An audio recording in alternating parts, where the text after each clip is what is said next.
Hello, welcome to the Ghosts of Harrenhal. My name's Simon. And I'm Mackelly. Thank you for joining us for episode 205 of our chapter-by-chapter book review of A Song of Ice and Fire by George Martin. Today we'll be discussing chapter 61 of A Storm of Swords, that's Sansa 5. And as always, we're going to chat about the chapter and try not to spoil any future plot points for you. Hopefully, we're going to provide you some entertainment along the way.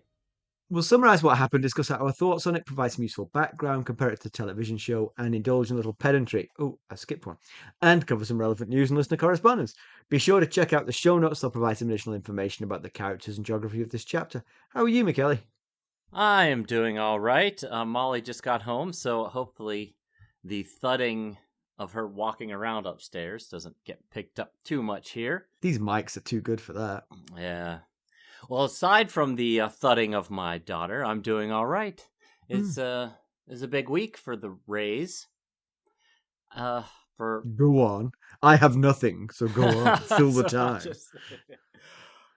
My youngest, my princess, started her senior year of high school this Monday, so that was momentous, I guess. No, I don't agree.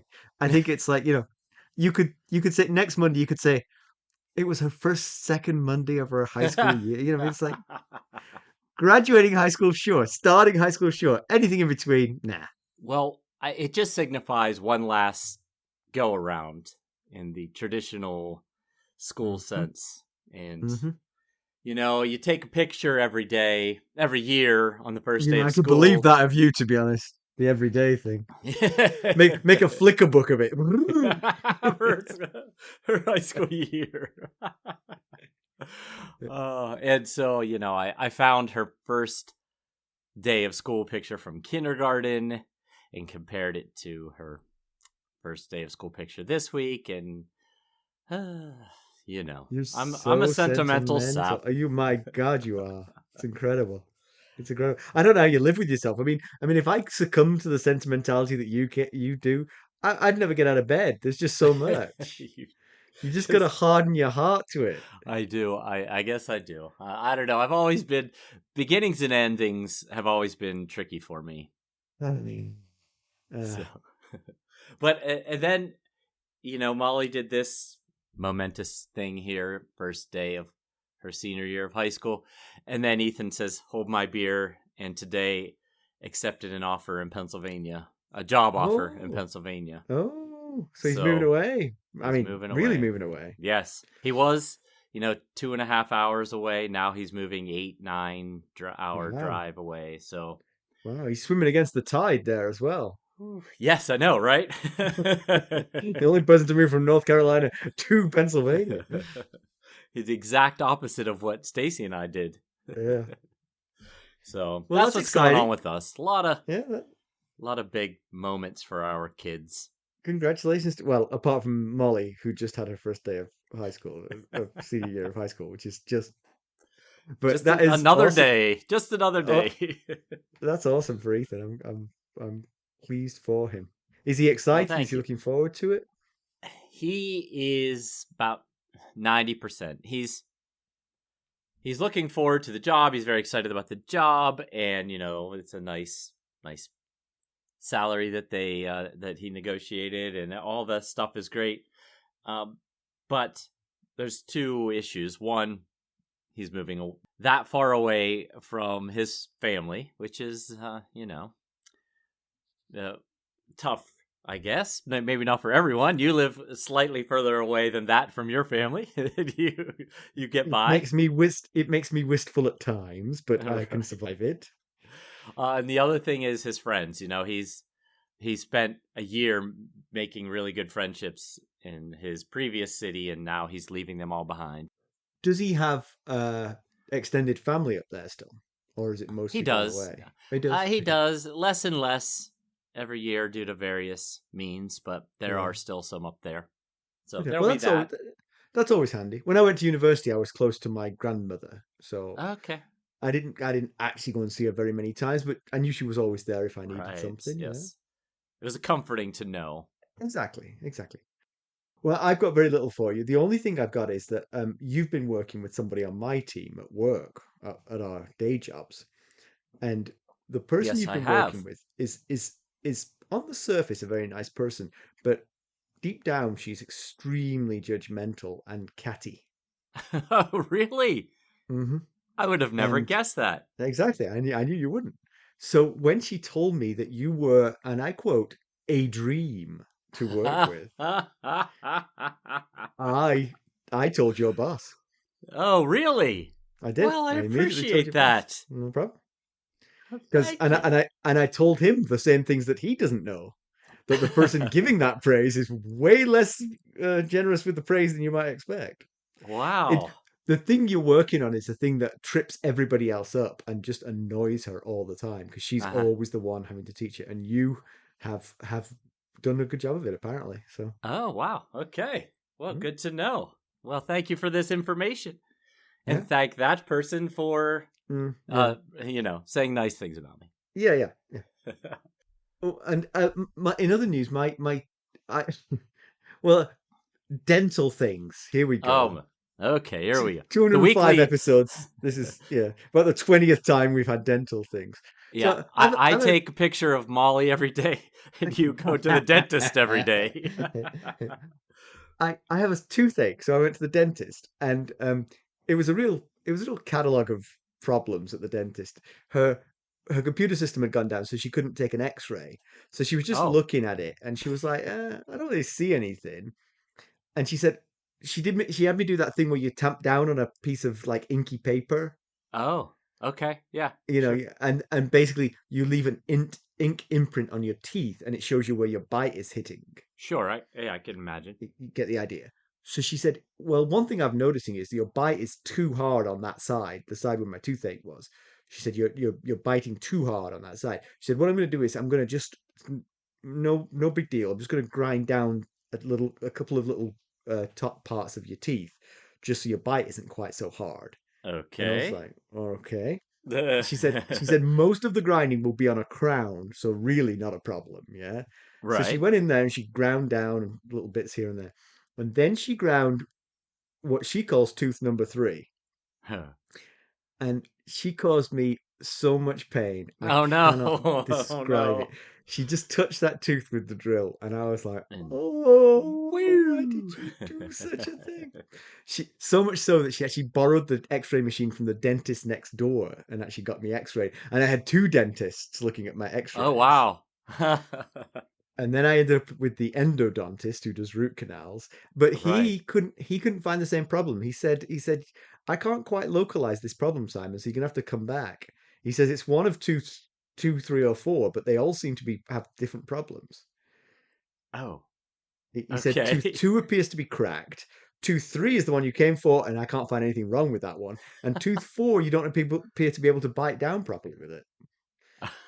I'm like, So you came for one issue. They couldn't find anything with that, but they found other issues. right. Uh-huh. But between the two visits, I bit into a green pea, and it hurt a lot. So Soft I've got green pea? Like it was a cooked pea? soft as soft could be. You But wouldn't you wouldn't think that should hurt. no.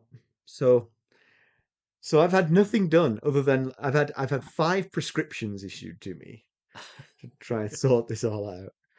My dentist actually gave me injections before she let me go home to try and quell the pain Oh wow. that she'd caused.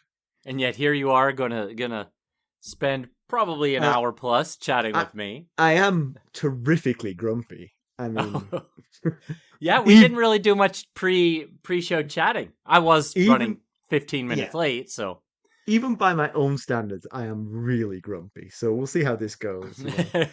If I get mad at Sansa, it's probably me, not her. Well, Sansa's done plenty of things to make us mad at her over the Good point. story, but we'll see how it goes this time.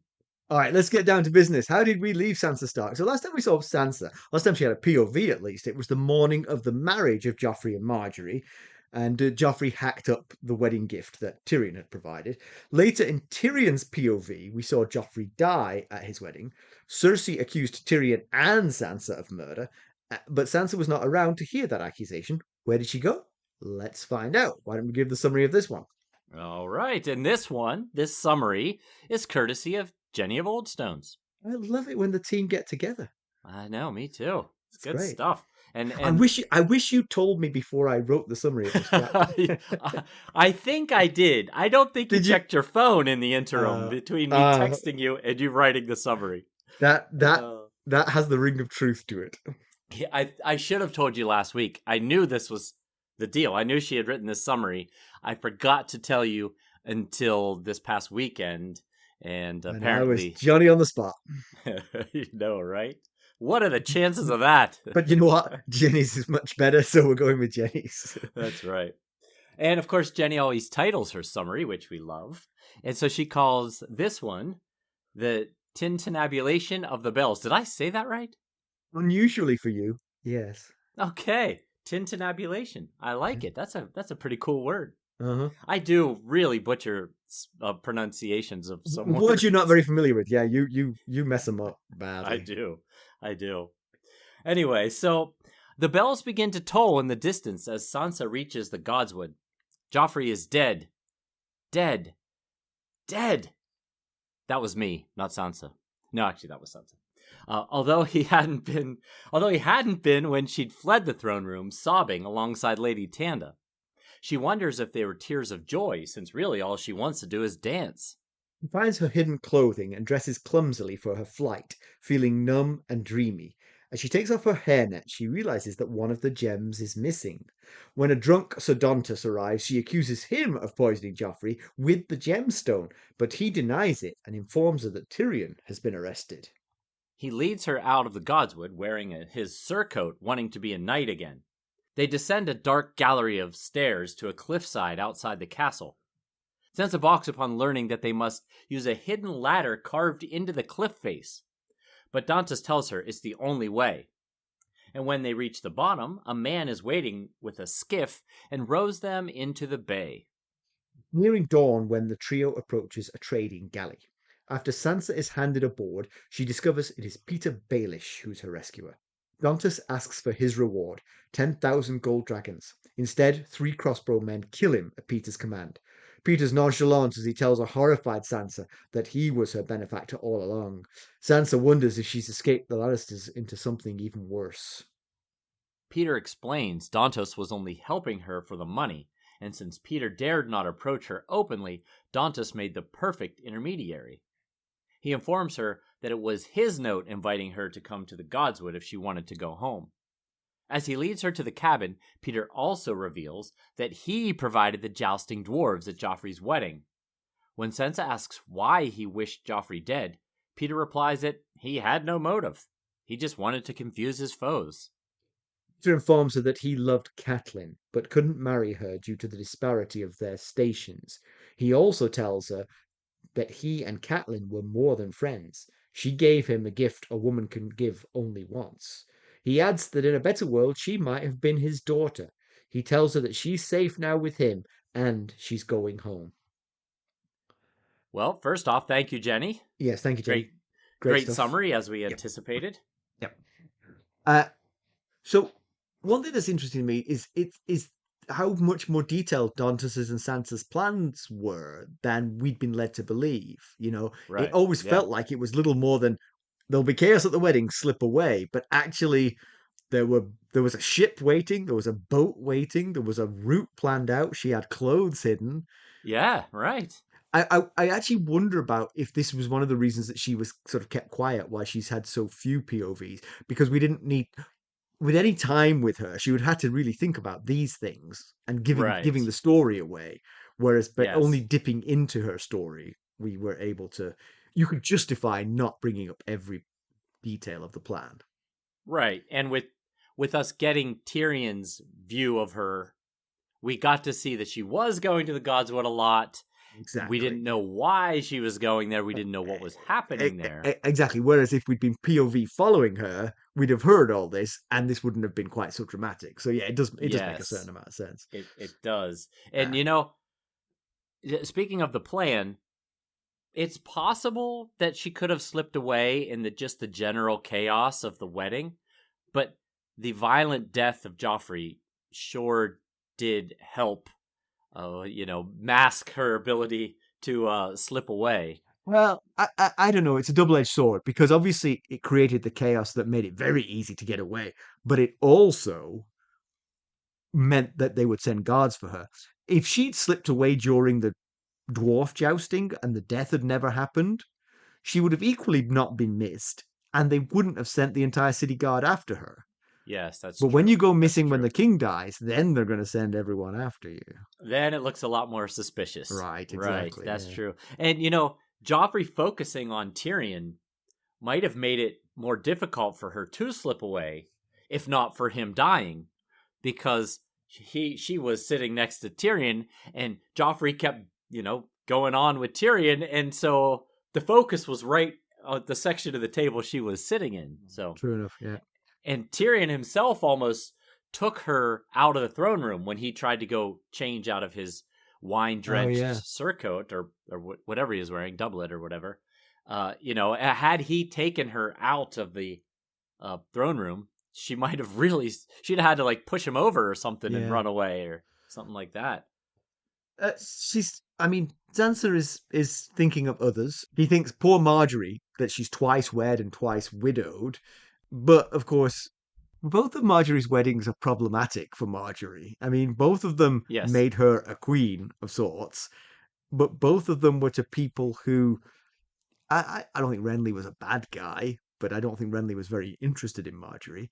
I think Joffrey No, was a me either. bad guy, and she's better off without him. So Yes, and she didn't go into this particular marriage with her eyes shut. Sansa tried to warn her that episode back in Sansa 2 when they went hawking together. yeah, She told her that he was a terrible person, basically. And Marjorie said, "It's fine. I know he's spoiled and cruel, but I have Loras on the yeah, Kingsguard. He'll protect me." And Sansa also told Marjorie previous to that with her grandmother Olenna at that supper the truth about Joffrey. So several Tyrells knew that Joffrey was problematic, and the rest surely saw his behavior as the wedding approached and had to have gotten some suspicions raised. One really nice touch for me is that Sansa has a twinge of regret at Tyrion's downfall in this chapter. Right. Which I that both it sort of touched me and it rang true as well because her revulsion never waned, but hindsight, which starts today, is going to cast a good light on him. He was actually very good to her, and especially perhaps now with Petyr Baelish as her perhaps future lover, she might really begin to Ugh. wish that Tyrion was by her side because he could be every bit as bad as the Lannisters and also way less gentlemanly towards her than Tyrion ever was. Right. Oh yeah, definitely. Yeah. Yeah, I imagine, at the end of this chapter, he tells her widowhood, they're Petyr and Sansa are talking about Tyrion being arrested, and he says widowhood will suit you well, and she thinks I may never have to sleep next to Tyrion again, and then she thinks that is what I wanted, right? So, Right. maybe she's already starting to think maybe it wasn't as bad as I Yeah. was thinking it was at the time. I'm sure this And morning, if you'd said to her, "You want to get out of here on a ship with Petyr Baelish?" she'd have been like, "Heck yeah." Now, yeah, right. having seen his mask slip and also what's happened to Tyrion and what's happening to Tyrion at the hands of her true enemies, the rest of the Lannisters, Right. she's immediately beginning to think, well, the grass maybe wasn't that much greener on this side of the street. And obviously, she didn't know what Petyr Baelish was like until 10 minutes ago, but she does. She's beginning to Right. get it now. Yeah, and she also realizes that if Tyrion's been blamed, he's been arrested for Joffrey's murder, she realizes I've likely been blamed as well Right. because Right. and she doesn't know this, but we know that Cersei immediately named her as co-conspirator. Dontos didn't tell her that bit. Right. And of course, Sansa's sudden disappearance only aids in her looking Oh, guilty. yeah. Oh, yeah. And we have to wonder at this point whether her disappearance makes Tyrion look more guilty as well. That's the problem for Tyrion. It does, because it does look like she was that she was in on it, and who else would she have been in on it with than her husband? Right. You know, Yes. so the only bit that sort of like works in his favor is that he was so blatantly not trying to escape. You know, he was right Right. there Yeah. and worried about. And Yeah, he moved toward right, Cersei and right. Joffrey's Yeah. body. So So Sansa notices that the one of the amethysts is missing from her hairnet, and notices that it left a black sort of oily substance behind it. So she's kind of, she's adding to our suspicions that that might have been the murder weapon. Dontos reminds us that these were amethysts from Ashai, and we know that Ashai is sort of like the center of magic and poisons on Essos. So it all sort of comes together. And one more time, sure. Olenna Tyrell messed with uh, Sansa's hairnet. Yep. Yeah, it's certainly more supporting evidence that the hairnet possibly was responsible for Joffrey's death. And now Dantos, he disagrees. He says that it was not a poison stone, it was just magic, and claimed that he did nothing. The stones did nothing. Joff choked on his pie. Right, but Uh, but the thing is, again, going to back to what we said last time, the various components of this plan didn't know the other components of this plan. Gontus was told, "You get her to that wedding wearing that hairnet, no matter what," right. and he did not know Yes. anything else. And get her out of there, have a set of clothes laid by, So that was his part of the plan.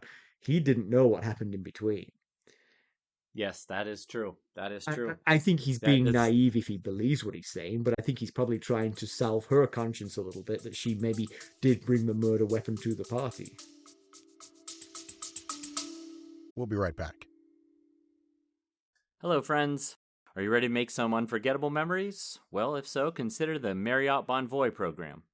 Discover the perfect destination for your summer getaway and unlock exclusive deals on luxurious accommodations.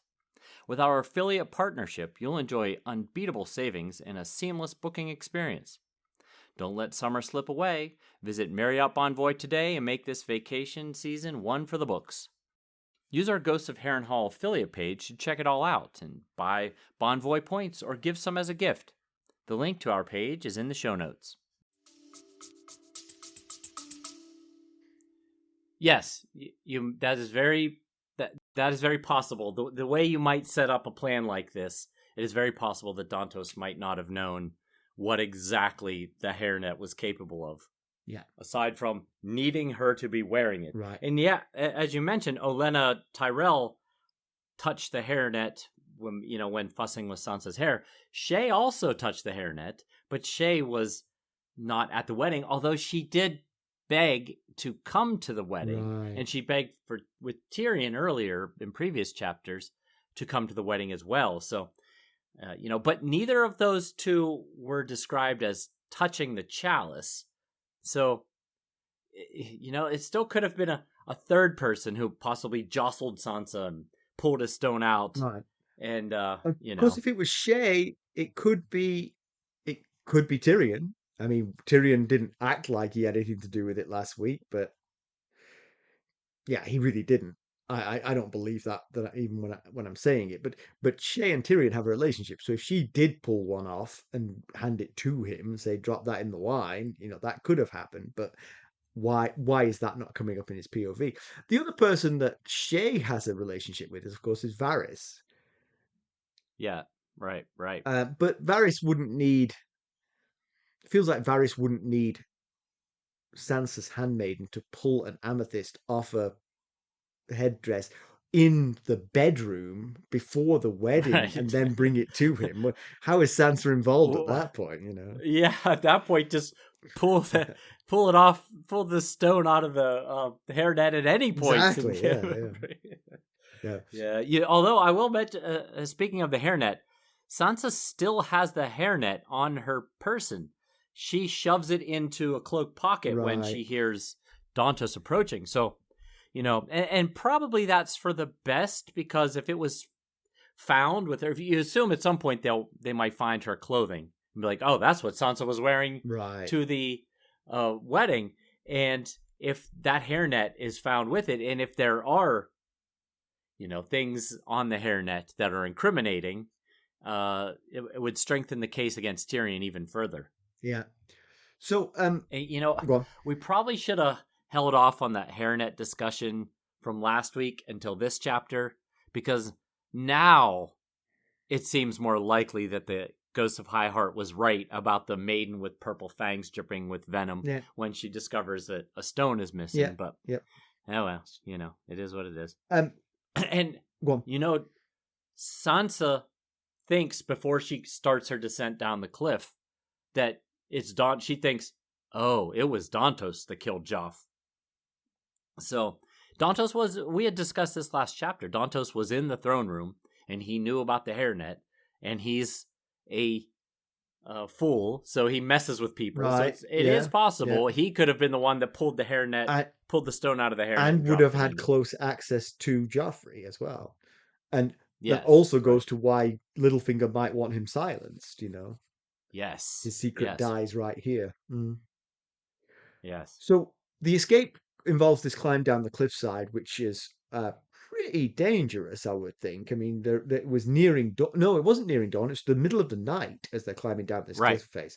Now, I don't think Sansa does much cardio, and I'm pretty sure that the only thing Dontos does is drink. So, for both of them, she wisely makes him go first, which I would not want a heavy guy drunk as a skunk above me on this treacherous climb. But that gives her an opportunity to sort of like weigh her options, because she's left alone on the top of the cliff and she could turn around and go back. But Dontos has painted a picture of not a very good scene for her there. I mean, obviously she knows that King's Landing is terrible for her, but she also at that point is having second thoughts about running away with Ser Dontos because he is drunk and he is taking her down a cliff face in the dark. Yes, that is a problem. Now, we mentioned in background ages ago that Dontos grew up here in King's Landing and in and out of the Red Keep as a squire. So he's got some home field advantage and probably knows a lot of things that others don't know, like this hidden cliff face. Right. So maybe that's how he knows that this cliff face exists. But he knows about this cliff face hidden ladder, but not a way to get from the Godswood to outside the Red Keep without going down the like serpentine stairs that's like in the heart of everything. So and walking through public areas. So I was thinking there's so many hidden chambers and hidden passageways in the Red Keep. You would have thought they could get from the Godswood outside without having to go through public access areas. Good point. So there is a guy waiting for them at the bottom of the stairs, well, a little way from the bottom of the stairs, who has a familiar face, a guy called Oswell. Why is his face familiar, Mackelly? Because I don't know. Well, to this point, we don't get much to go on. He's described as tall, gangling, with long white hair and a hooked nose. And I will say very, very astute observers might be able to puzzle out why his face is so familiar if you put all the pieces together, but I'm not going to be the one that spoils it. So when it's time to find out, we will. But if you're really looking, you can probably he joins them on the ship, together. Right? The only person left in the boat is the body of Ser Dontos. So Oswell has gone with her. Okay, interesting. And he's not the only familiar thing in this scene. The ship itself is new to Sansa, but we've actually heard tell of this ship before. Go on. We get a description of the figurehead of the ship. It's a merman with a crown blowing a seashell horn. Right. And at the small council table, when it was decided that Littlefinger would go to the Vale to woo Lysa Arryn, Gotcha. Littlefinger told us that the Merlin King was available and waiting to take him to the Vale. This ship very much sounds like fits the description. Would be called the Merlin King. Yes, interesting. So it seems he's still commissioning this ship to take him around Westeros, or has he never actually left the bay? They just went out into the bay and have been anchored out there ever since. So, yeah, I mean, that's the question. Has he gone to the Vale and met with Lysa yet? Or has he just been waiting around for this to happen and just been floating around out Timeline there? wise, how long has he been gone? Because he went to treat with Marjorie and Renly. Did he come back after that? Yes, He he came did. back. He went to go set up the Tyrell Lannister alliance for Right. the before the Battle of the Yeah. Blackwater. Then he came back after the Battle of the Blackwater. That's when he was at the small That's council right. table Right. discussing wooing Lysa Arryn, and then he left again on the Merlin King, and we don't know yet Right. what he's been up to. Right. Okay. So does all this lead to the sort of final end of innocence for Sansa? I mean, certainly what tattered remains she had of her romantic notions about gallantry and things must be pretty much squashed by now. I mean, Peter Yeah, Baelish is yeah. not a knight, but I think she's already given up on knights, to be honest. She and Sandor Clegane are in the Right. anti-knights club. Exactly. uh, so yeah, I mean, her story arc is one of, you know, dreams being one by one eaten away by reality, and this Yes, very again is much. it's so rough on her. It's so rough, and It, it's so rough that she didn't make an alliance with Tyrion. You know, yeah, I feel like basically since she went to go tell Cersei about Ned's plans to send of sending her and Arya home, it has just been beat down after beat yeah, down for this poor yeah, girl. no It's doubt, it's been rough, yeah, and this chapter toward the end of the chapter when she realizes that Ser Dontos was in it for the money as well, she thinks, is everything just a lie after a lie? Is no one does no one ever tell the truth in this world? And yeah, I mean it's got to just continually eat away at any romantic notions she's yeah, had about life. yeah. But I mean, look, we don't know Peter Baelish that well. He's a schemer and a manipulator for sure, and he Yes, certainly, unquestionably, has romantic notions towards Sansa. But he might turn out to be very gallant and kind, for all we know. possibly. Yeah, you can't rule it out. I mean, there's a lot of evidence against it, but Yeah. you mentioned about him being a schemer and stuff, and I've just remembered we see now why he scooped Varys about the Sansa Willis Tyrell marriage plot Because because she told Dontos. she told Dontos the plan was off, and Dontos must have told Littlefinger, and then Littlefinger told Tywin to get the plan back on again. And he was still in King's Landing at the time. Yes, Right. Because he was back right. Because because he had left King's Landing when Dontos told Sansa that he had a powerful friend who was traveling at the moment. And we right. speculated even then that it might be Littlefinger. That was one of the names Yeah. we threw out. Yeah. Yes. Yeah, he was back because the Tyrells were in town. Right. So it was after the Battle of the Blackwater. Right. So Petyr was very much back at that point. Right.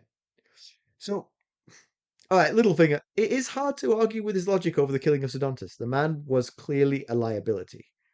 And not only that, if he'd been allowed to go back, he would have arrived back at the wedding just after dawn, laden down with 10,000 golden dragons, having been absent for like 3 hours just around the death of the king. Even if that initial impression didn't arouse suspicion, his future was still that of a drunken fool desperately trying to entertain his mortal foes. How long before he either inadvertently revealed himself or, as Littlefinger predicts, sold out the information for more drinking money? Yep. So my question about all that is, would it have mattered? Clearly, Sansa has disappeared. Well, it matters And, to Peter Baelish. exactly. I mean, Cersei already thinks that Sansa's guilty. So Dontos spilling the beans doesn't change that.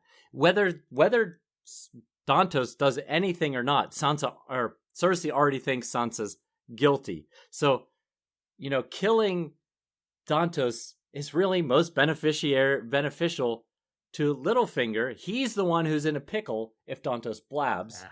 And so it's certainly more incriminating. Now, he frames it like he did Sansa a favor by killing Dontos. Yes. Saying he was going to sell you a second time.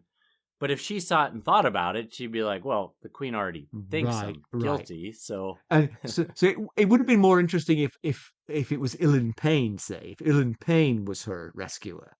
Would he have killed him? Right. Well, you definitely wouldn't point to him being a drunken fool who's bound to spill the beans, into his cups at some point. Can Sir Ilian write? That is the question. Does he have ways? Could they hold up drawings and be like, was it this guy? Sansa was doomed by a game of charades involving Sir Ilian. Charades. So the one thing I'll say about all that though is why do that in front of Sansa? He kills Ser Dontos and then shows her to a cabin. Switch those two things around. He clearly wants her as a partner. Now, we know he's every bit as calculating, ruthless, Machiavellian as we'd conjectured, but the first thing you did when you when you have her by your side is to murder her only friend. Literally the only person who's been friendly to her the last 6 months. You murder that guy in front of her. Guy she personally saved the life of. Yeah, as you're saying that, it makes me wonder if maybe it was staged that way so that she would be like, nobody. I've got nobody. Right. The one person I thought had my back turns out was selling me for 10,000 gold coins. And that's when she says, is it all lies? And he says, yeah, except for you and me, of course. Right. I only tell the truth to you. But you could let her hear the 10,000 gold coins, then show her to the cabin, then kill him. The thing is, all of the rescue shows that he's 95% of all the things you might think of him. But the murder takes away any illusion she might have about him, as a good person. That gets rid of that. And does he want that? Is he that abusive towards her already that he wants her cowed and afraid of him? Right. He's not even going to plan to woo her in any way, as an equal. He's just going to murder everyone until she submits, basically. Until she thinks, I've got no one. Right. I might as well submit to Stockholm syndrome. That's what he's banking on. Kind of. Yeah.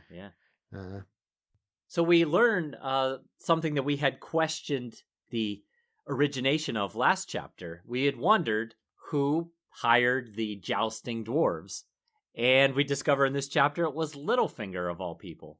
We'd assumed it was Cersei, or possibly Joff had managed to pull it together on his own, which seemed a bit of a stretch even back last chapter. Yes, and it's a throwaway point in some ways. It's just like, oh, you're so scheming, you even did that.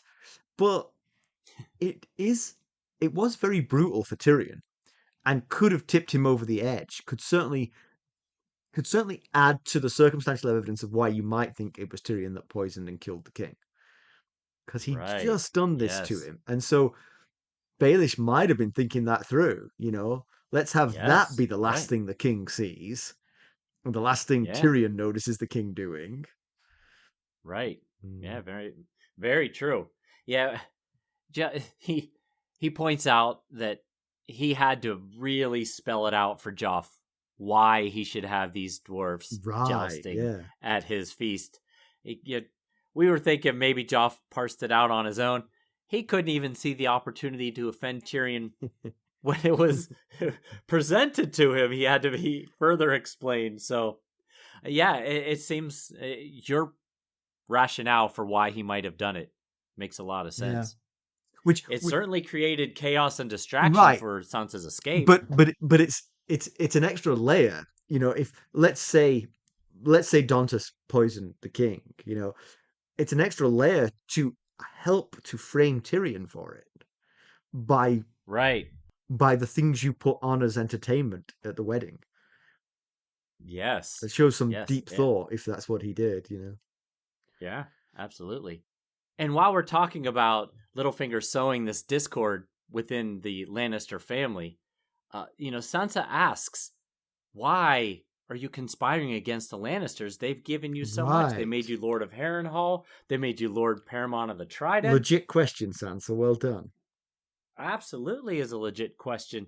And his response is, I have no motive. I always keep my foes confused, and besides, I'm 1,000 leagues away in the Vale. I don't know. It sounds true. It sounds like how he Yes. would think, but it does. It's kind of like the anti-Varys. Varys's stated goal is always the health of the realm, and Petyr Baelish's always seems to be the exact opposite. The most Yes. mischief. We'll be right back.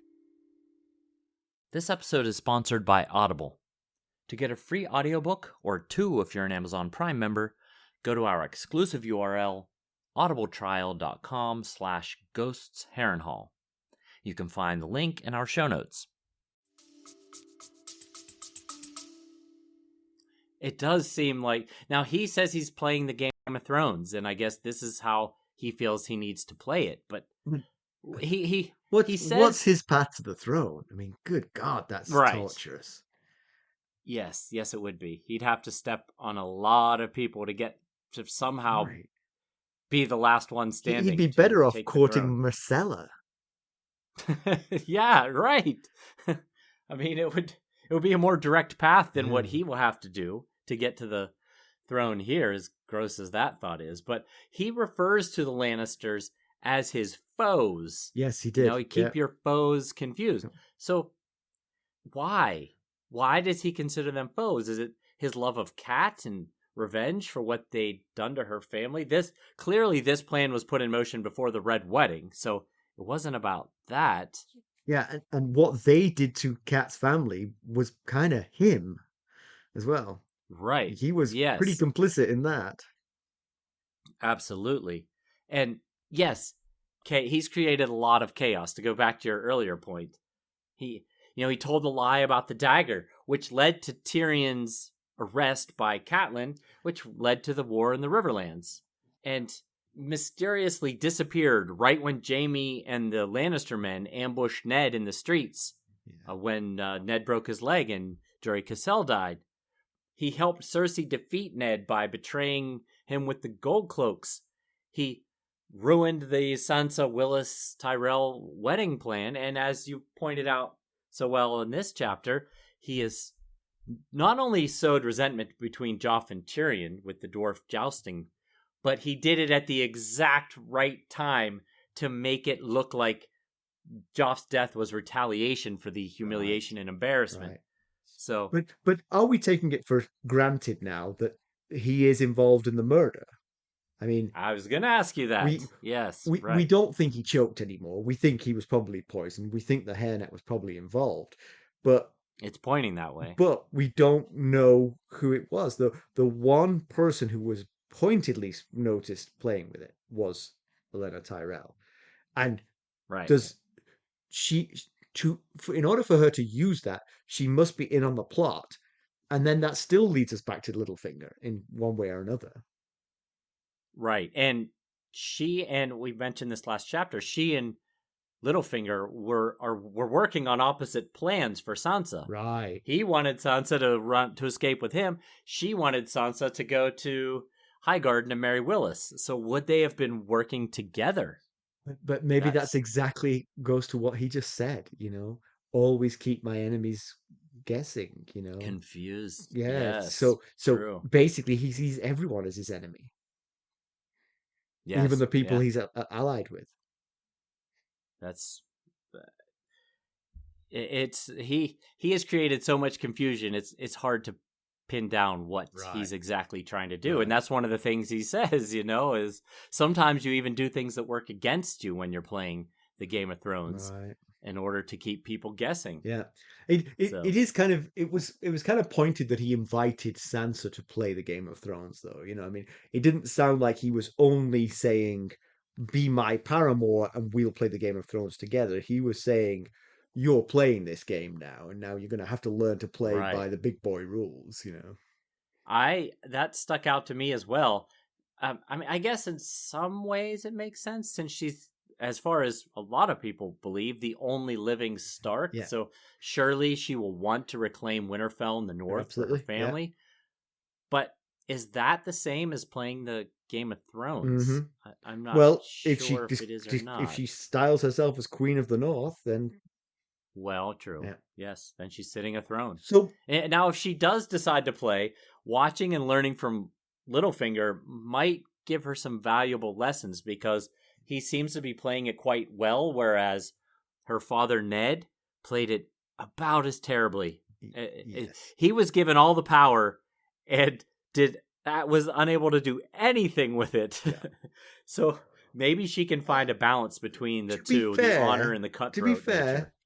Ned did unleash the irresistible force that is Lord Beric Dondarrion on the Riverlands. And that still hasn't finished. So he may still That's true. he's playing the long game, Ned. He is. He is playing the long But game. the other thing that Petyr Baelish says, which is worthy of comment, I think, is that he once again claims that he took Kat's virginity, which is something that Kat has vehemently denied, and well, for the last time, she's vehemently denied it. And now he's free to say it as often as he wants because she's gone. But it's a slightly strange claim. It's hard to know if it's just braggadocio or if he's sort of projecting. We believe he did have an affair with Lysa, but he's trying to project that onto Kat. That Kat was always the one he wanted, but he could never get there. Right. Yeah, it's very he said, she said. It's he said, she vehemently denied, Right, yes. Now, he's got a history of lying and scheming. We don't have similar evidence of Kat being cut from that similar cloth. So you would tend to believe Kat when she says, no, I did not do that. Yeah. So it is weird that he keeps... I mean, everybody has mentioned it. Yeah. That he tells this to pretty much anyone who will listen, including her own daughter. Yeah. Which, if he hadn't then gone and told Sansa that she could have been his daughter, that might have been the creepiest thing that he did. But unfortunately, he then followed it up with, if in a better world, you might have been my daughter. And that's just super creepy. Yeah, but maybe not. Maybe what he's saying is, hey, I did love your mother. We could have been a couple. We could have had children. You could have been my own child. And also, that's slightly less horrifying than what I actually want from you. Let's hope that that's not the case. But yeah. And then the last thing he says in the chapter is that she's safe with him. Mm-hmm. And that they're going to sail home. But where does he mean by home? Right, where is home? They can't go to Winterfell. It's been sacked, and they, in order to get to Winterfell, they'd have to get through now hostile Bolton and Ironborn territories. Yeah. So maybe he means his home back to the Fingers, or Harrenhal. Or Harrenhal. Although Gregor Clegane is there right now, so it wouldn't be great if they rolled up. Except Harrenhal. They're still allied. Littlefinger has never done anything to offend the Lannisters that they know of. Right. Although he would have Sansa Stark by his side when he rolled into the castle. That's true. She would be a red flag. Yeah. Oh, I just found her on my way in. Her name is Jane Poole. Now, a third option. Oh, that's true. Gregor Clegane might not know what Sansa Stark looks like, but if he finds out that he had let Arya Stark slip through his fingers, he might be rounding up any females of that age, marching them all to the Red Keep and saying, "Is this a Stark? Is this a Stark?" Good point. But anyway. A third option is they possibly could be finally going to the Vale because, Lysa Arryn is Sansa's aunt, and maybe he's considering going to family, like going home, or as close as they can make it. All right, do you have some background for us? I do. So at Petyr's command, Lothar Brune signals to crossbowmen to fire on poor Ser Dontos. And if you're wondering why his name sounds familiar, Because he's the drunk guy because- who's been helping Sansa this whole time. no, not that Oh, guy. the other guy. Oh, sorry, I got you. The Yeah, other okay. guy, Lothar Brune. He's been around since very early in our story. He's basically been around since the Starks got to King's Landing. It was Lothar who beat Jory Cassel in the Hands Tourney, and then he went on, Lothar, that is, went on to lose to Robar Royce. Lothar also rode in Joff's name day tourney very early in A Clash of Kings, where he was heralded as in service of Petyr Baelish. Now, he was supposed to be Dontos' opponent in the jousting, if Dontos hadn't been so drunk that he fell off his horse, which led to Sansa needing to save him from Joff's wrath. And a quick aside here, that sounds like a solid opportunity for Littlefinger to hear the news of Dontos being saved by Sansa. Oh, good point. Yes, yeah. Happened in a match against Tilt against one of his own men. Point. And plus, Lothar Brone has been like wanting his revenge on Ser Dontos. I was going to win that. That's right. You took a victory away from me. Now, the last we saw of Lothar, he was fighting in the Battle of the Blackwater. And in that battle, he tore through Fossaway men to capture Sir John Fossaway and kill Sir Brian and Sir Edwin Fossaway. Those heroics earned him the nickname Lothar Apple Eater, since the Fossaway sigil is an apple. For his efforts in the battle, Lothar earned his knighthood and is to be granted land and keep in the Riverlands at the end of the war. He also took on a new sigil since the battle. It's a bit of a twist on the house's sigil. He's got the brown bear paw on white, like other Brunes would have. However, he's added 3 apple cores underneath it. Red, green, red. I like it, yes. Isn't he clever? Yeah, very good. All right. Comparison with the television show, it was very much captured. The only real differences are that it seems that Ser Dontos whisks her away from the scene of the crime seemingly on a whim. It's kind of like, chaos is happening. Come with me. Now's the time. But then that's kind of like belied by what happens next. There's the kind of a montage of them running through the city, and she's acquired traveling clothes. We don't see why or how. There is a rowboat waiting for them, but it is unoccupied. He rows her to the ship. But everything else is pretty much exactly as in the book, including the killing of Ser Dontos, which is pretty horrible. Okay. Poor Ser Dontos doesn't survive either version of the story. Pedantry corner. I just think it's astonishing that Ser Dontos didn't fall to his death. He could barely stand up. He climbed down. I mean, she was propping him up on the walk to the cliff top, and then he climbed down. He couldn't walk downstairs. He fell down the stairs and retched, I believe it was. So,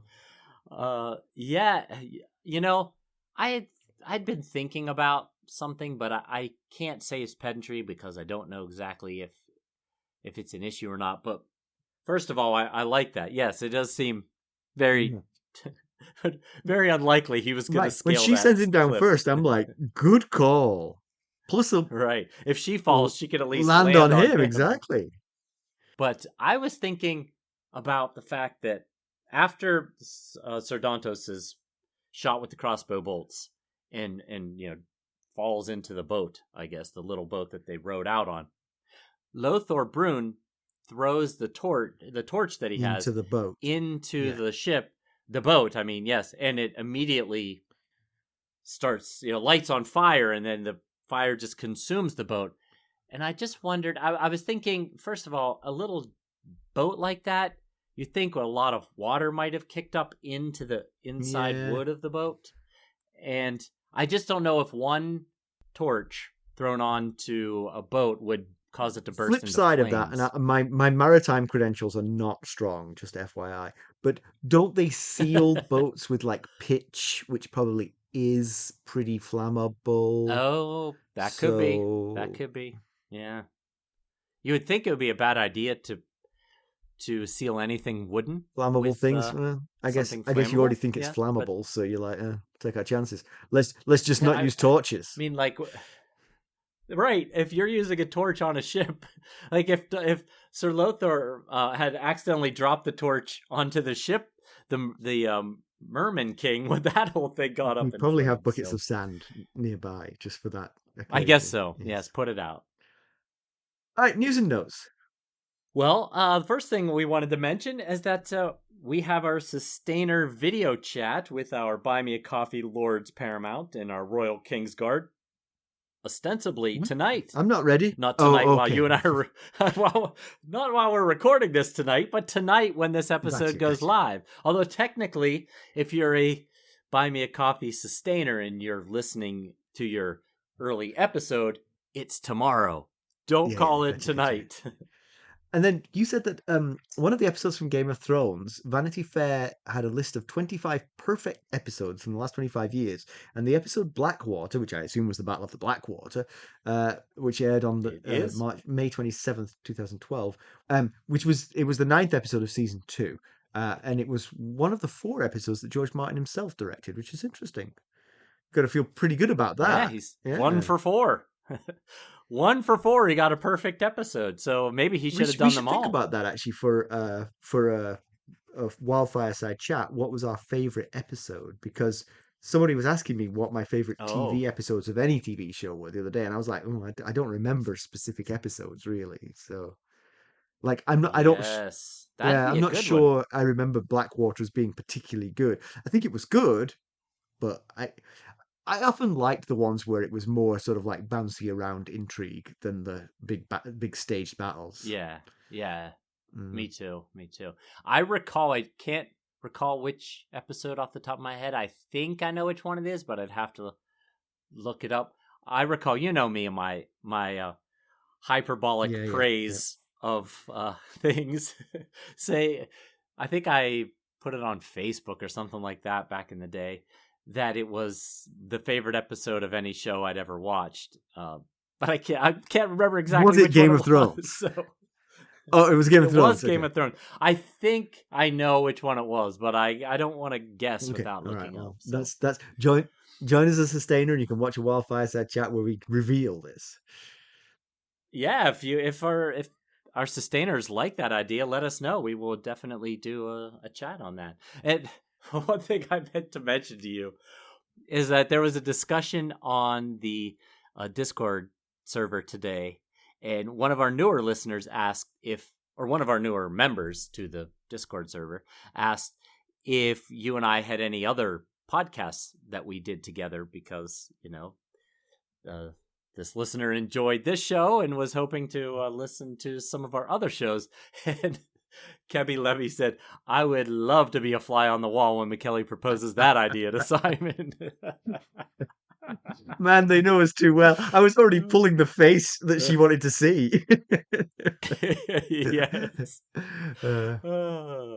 Now, I don't know that everybody knows. We have talked about other podcast ideas. I've even written a script for an episode. You have. That's right. For the Three Body Problem. Which I'm rereading, actually, as we speak. Well, not as we speak. I mean, that would be rude. That would be quite the multitasking job right there. Yeah. Well, one day, when we can give up our day jobs. That's right. We'll do 5 different podcasts.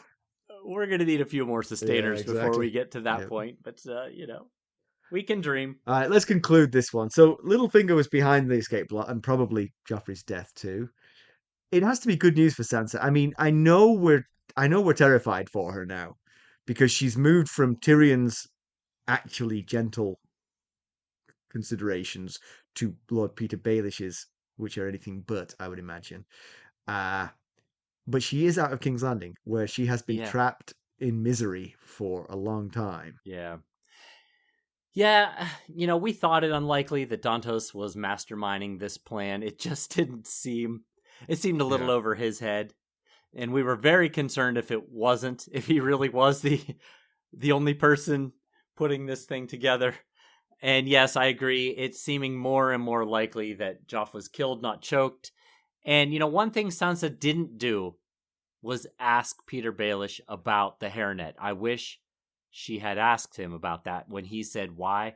She said, why are you turning on the Lannisters, basically? And he said, why do I wish Joff dead? That's as close as we get to him admitting that he was behind it. So, but, if the hairnet was involved, Sansa taking it inadvertently is probably good for both her and Tyrion. Yes. And you know, as we've discussed in this chapter, is Olenna messing with the hairnet a red herring? Is it more likely it was Ser Dontos, since he had motive and opportunity, just as we never heard of Olenna. We never heard of either of them touching the chalice, but it doesn't necessarily mean that went in, that stone went into that exact sip that Right. Joffrey took at the end. Maybe there is a delay, maybe it takes 10 minutes Right. or something like that to kick in. Yeah. So, and then, as far as you were mentioning being in, now she's in with Littlefinger, I just, he admits to doing things without having a particular motive, but why is he saving Sansa? He says it's because he loved Cat, and so, he loves Sansa like a daughter. Is that enough to go through all this to help her Well, escape? I think he definitely has ulterior motives too, which are too hard to read because he is an agent of chaos, So, but yes, I think there's more to it than just love for Sansa. But I do think that is a part of it for sure. Yeah, so far he's been playing the Game of Thrones pretty well. I'm not sure he's any closer to the throne though. No, but he certainly is creating a lot of chaos. Yeah. And so it's hard to imagine he would not use Sansa as he needed in his game. One thing for Baelish that would be good is if it was Ser Dontos who was both the architect and deliverer of this, is that he's out of the picture now. If Olenna Tyrell was in cahoots with Dontos and Baelish, and they all agreed and they all worked together, well, that's somebody who knows Baelish's culpability. Right. It's another person Yeah. that has to be silenced. Oh, right. If they're working together, Yeah. we might need to look out for the health of Olenna Tyrell. Right. But the problem is that Olenna Tyrell is not a single person. She might well have involved Garland Tyrell or Mace Tyrell. All of the people might have been involved. Marjorie might have been the one who slipped it into the drink, Yeah, and she's also a lot harder to get to than Exactly. Dontos the Fool. Exactly. And just killing her might not be enough because she might have a sealed envelope with her lawyers that say, if I end up dead, make sure the world knows that I was in cahoots with Lord Petyr Baelish, Yes, you'd certainly think she'd take more precautions than Dontos did. Exactly.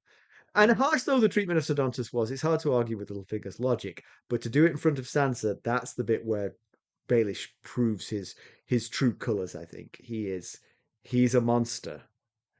And he wants Sansa to know he's a monster. If he managed to calculate down to the fact that getting Joff and Tyrion at each other's throats at the wedding feast would make it look more like Tyrion was retaliating against Joff, he certainly did this knowingly, fully calculating. Yes, knowing exactly what was happening and how it would affect Sansa. Yeah. And you had mentioned earlier about Sansa becoming less and less innocent, less head in the clouds, although last chapter she literally did have her head in the clouds. She becoming very much less the little girl we knew in a Game of Thrones. And, this ordeal, plus just last chapter, her hearing the erroneous Battle of the Blackwater song lyrics where she even spoke up and said, Cersei didn't do that. Yeah. Certainly would cause her to lose pretty much any remaining stock she put into songs and stories, I would think. But Baelish is promising to take her home. We just don't know where home is. So something to look forward to or be worried about, depending on how you view it. Yeah. And next up, we have Jaime, who maybe will find out about his son's death, perhaps. We'll see. Might he make it back to King's Landing? There's 4 ways that you can help us. You could leave us a review. You could buy merchandise at ghostofharrenhal.threadless.com. You could buy us a cup of Arbor Gold at buymeacoffee.com/ghostharrenhal. Become a sustainer at the Lord Paramount or Knight of the Realm level, and you get all the benefits of membership. Lastly, you could make a donation directly to us at our website, ghostofharrenhal.buzzsprout.com. And if you're looking for more ways to interact with us, keep up on the latest Ghosts of Harrenhal news and developments, well, check out our social media. You can follow us on Twitter at Ghosts Harrenhal. We're also on Facebook, Instagram, Discord, and YouTube. Thanks for listening. Thanks. Bye. Bye.